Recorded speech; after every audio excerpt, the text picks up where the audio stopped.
আজ দুপুরে কাপড় শুকাতে গিয়ে নারকেল গাছের পাতায় চোখ আটকে গেল একটি অসম্ভব সুন্দর অচেনা পাখি দেখে। অচেনা বললাম এই কারণ এরকম পাখি আমি আগে দেখি নাই।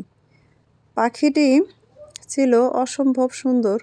আমি ওর কাছে গেলাম, ও উড়ে চলে গেল না, ও আহত ছিল।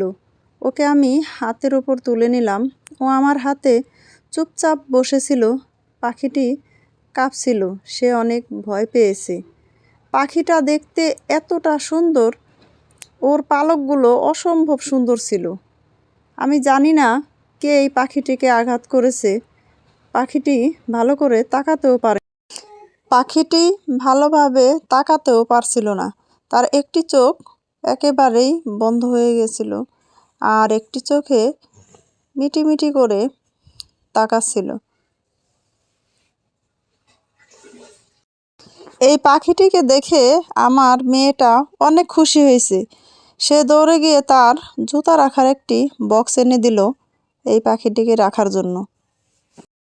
বাড়িতে আরও অনেক বাচ্চারা ছিল। পাখিটি পেয়ে তারা সবাই খুশি। তারা দৌড়ে গিয়ে আমার খালার বাড়ি থেকে কিছু খড় নিয়ে আসলো।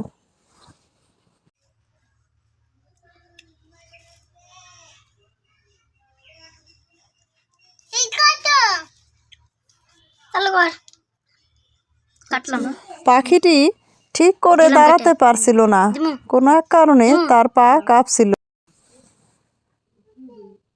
পাখিটিকে পানি খাওয়ানোর চেষ্টা করলাম, কিন্তু এক ফোঁটা পানিও মুখে তুলল না।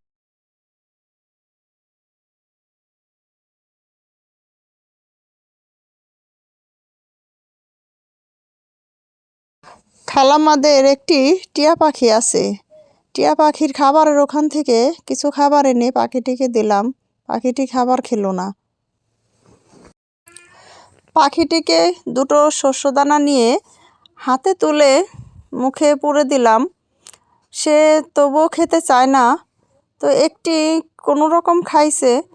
পাখিটির একটি চোখ একেবারেই বন্ধ আছে, সে তাকাতেই পারছে না। আমার কাছে কোনো পাখির খাঁচা নেই, তাই এরকম একটি নেট ব্যাগ দিয়ে আটকে দিয়েছি। তো আজকে আর নিজের জন্য দোয়া চাইলাম না, সবাই এই পাখিটির জন্য দোয়া করবেন। সবাই ভালো থাকবেন। আল্লাহ হাফেজ।